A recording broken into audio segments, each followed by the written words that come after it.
Om Swastiastu. Perkenalkan, nama saya Imade Lestiawati MPD, dosen PG PAUD Universitas Hindu Negeri I Gusti Bagus Sugriwe Denpasar. Kali ini saya akan membahas tentang stimulasi perkembangan motorik kasar anak melalui bermain kreatif.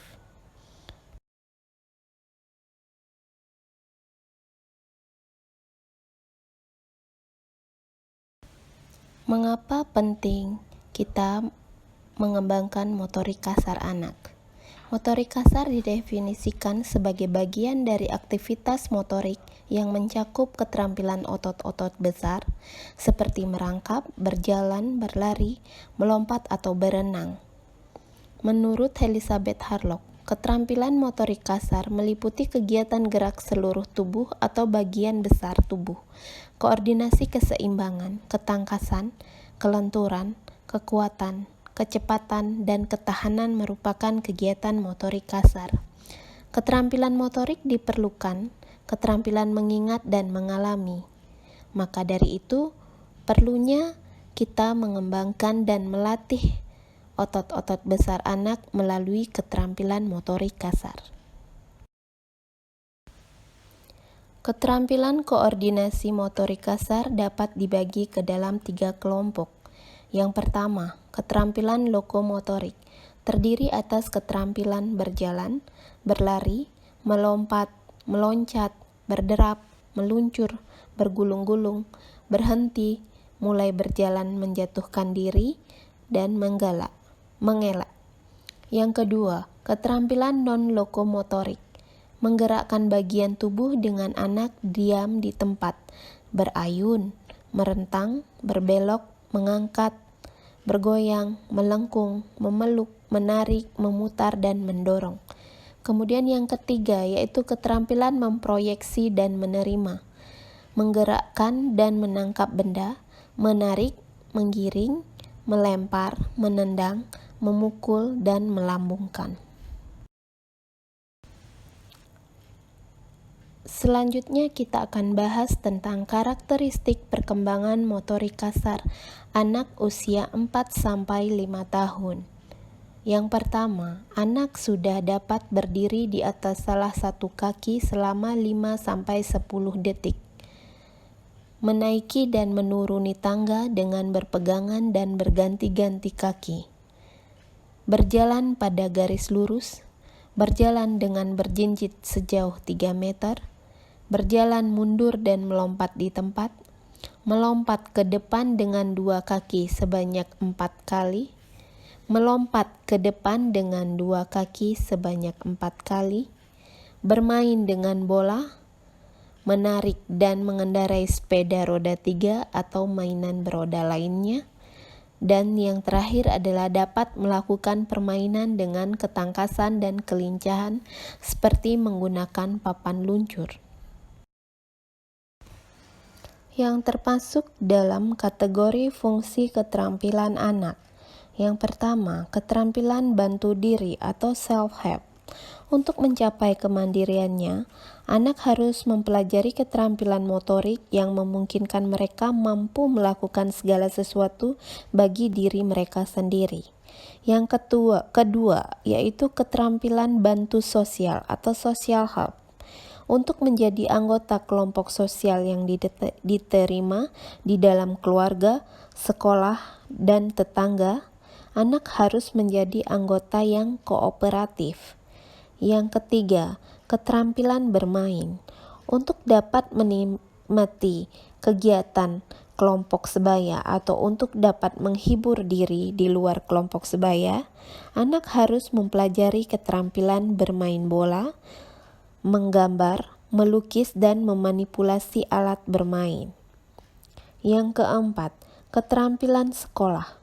Pada tahun permulaan sekolah, sebagian besar pekerjaan melibatkan keterampilan motorik, seperti melukis, menulis, menggambar, membuat keramik, menari, dan bertukang kayu.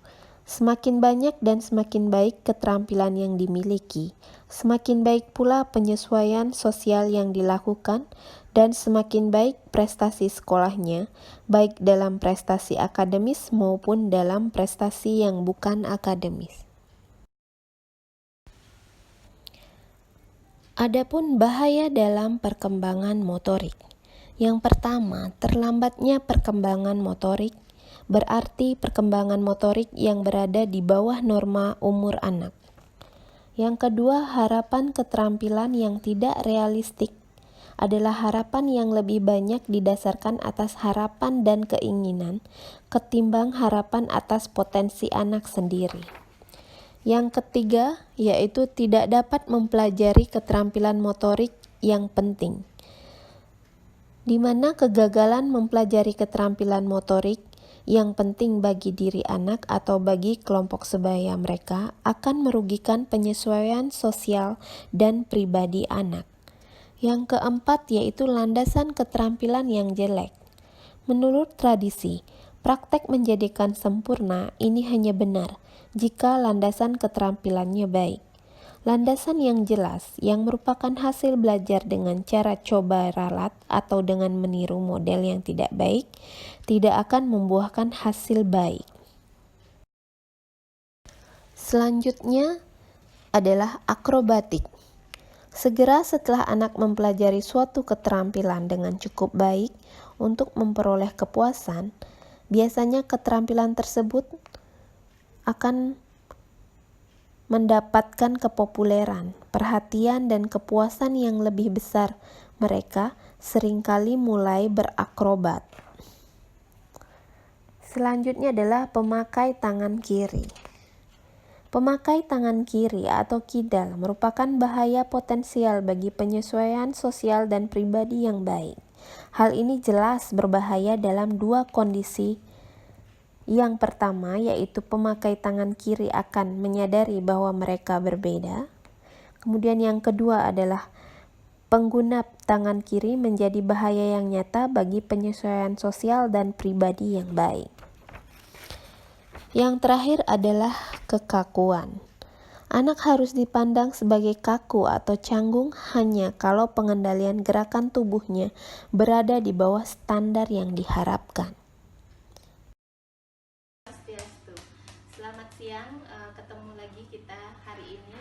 Rekan-rekan guru, para guru, hari ini kita akan membahas tentang perkembangan motorik kasar. Nah, adapun contohnya, ketika kita mengemas, bagaimana kita bisa mengemas sebuah perkembangan motorik kasar anak melalui gerakan-gerakan yang akan dilakukan oleh otot-otot besar anak itu. Nah, kita akan memberikan sebuah kegiatan kepada anak.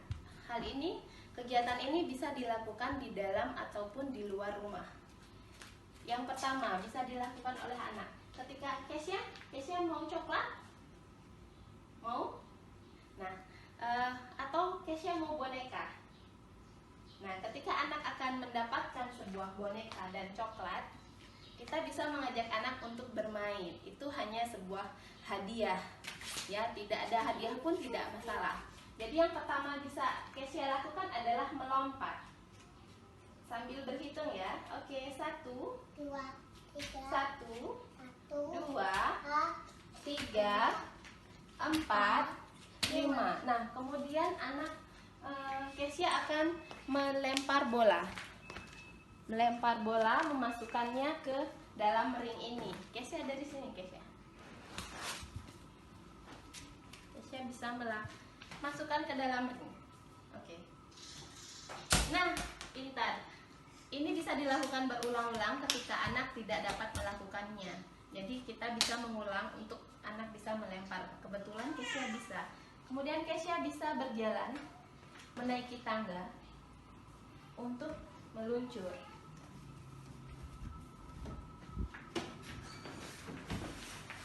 Permainan selanjutnya, Kesia akan masuk ke dalam karpet. Nah, ini bisa dilakukan bisa menggulung sebuah karpet atau kardus, misalnya kaktus besar. Kesia bisa merayap di dalam karpet. Seperti itu. Kemudian Oke Kesya, kita akan melempar dan menangkap bola. Kesya. Ayo. Kesya, tangkap ya. Hop. Nah, seperti itu. Kemudian Kesya bisa melempar. Ini adalah kegiatan gerakan melempar dan menangkap dengan dua lawan jenis. Kemudian ketika Kesya sudah bisa melempar dan menangkap, ia akan melakukan gerakan naik di atas papan titian atau berjalan di atas papan titian. Ini bisa kita gunakan sofa ya kalau di rumah. Misalnya tangannya direntangkan dan berjalan. Selanjutnya Kesya akan melompat. Kesya bisa melompat dari atas kursi ke bawah seperti itu. Ketika anak usia 4 dan sampai 5 tahun dia sudah bisa melakukan hal seperti ini. Nah, untuk Kesya dapat mendapatkan boneka dan juga coklat, Kesya bisa menggunakan skuter ini.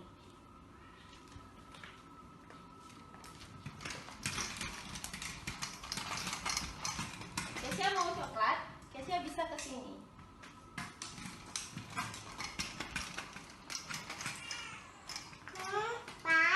Dan Kesya bisa menaiki kursi. Kesya bisa naik di kursi. Tara, Kesya dapat coklat dan boneka. Suka? Nah, sekian contoh dari yang kita dapat kemas untuk melakukan perkembangan motorik kasar anak. Hal ini bisa Anda lakukan atau rekan-rekan guru juga bisa mengeksplor lebih menarik lagi kegiatan-kegiatan yang diberikan kepada anak. Ini hanya contoh sederhana, kemudian alat-alatnya juga kemungkinan kalau di rumah seperti apa itu disesuaikan. Nah, setiap tahap perkembangan anak itu perlu diingat bahwa setiap tahapannya itu berbeda. Sehingga kadang ada anak yang usia 4 tahun sudah bisa melempar dan menangkap ataupun belum bisa melompat atau meloncat. Nah, di situ kita bisa menstimulasinya lagi. Baik, terima kasih. Semoga bermanfaat. Kembali lagi diingatkan bahwa dengan adanya stimulasi perkembangan motorik, ini akan memberikan sumbangan yang sangat penting bagi kehidupan anak selanjutnya. Yang pertama, yaitu kesehatan yang baik. Kesehatan yang baik yang sebagian bergantung pada latihan penting bagi perkembangan dan kebahagiaan anak. Yang kedua, yaitu katarsis emosional. Melalui latihan yang berat, anak dapat melepaskan tenaga yang tertahan dan membebaskan tubuh dari ketegangan, kegelisahan, dan keputusasaan. Yang ketiga, yaitu kemandirian. Semakin banyak anak melakukan sendiri, semakin besar kebahagiaan dan rasa percaya diri atas dirinya sendiri. Yang keempat adalah hiburan diri. Pengendalian motorik memungkinkan anak berkecimpung dalam kegiatan yang akan menimbulkan kesenangan baginya meskipun tidak ada teman sebaya. Yang kelima, yaitu sosialisasi. Perkembangan motorik yang baik turut menyumbang bagi penerimaan anak dan menyediakan kesempatan untuk mempelajari keterampilan sosial. Yang selanjutnya yaitu konsep diri. Pengendalian motorik menimbulkan rasa aman secara fisik yang akan melahirkan perasaan aman secara psikologis. Akhir kata, saya ucapkan terima kasih.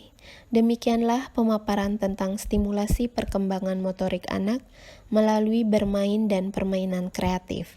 Semoga kegiatan ini dapat memberikan sumbangan pengetahuan bagi rekan-rekan dan pengalaman yang mampu membantu para pendidik untuk memberikan kegiatan yang lebih menarik, aktif, kreatif, inovatif, eksploratif, dan menyenangkan.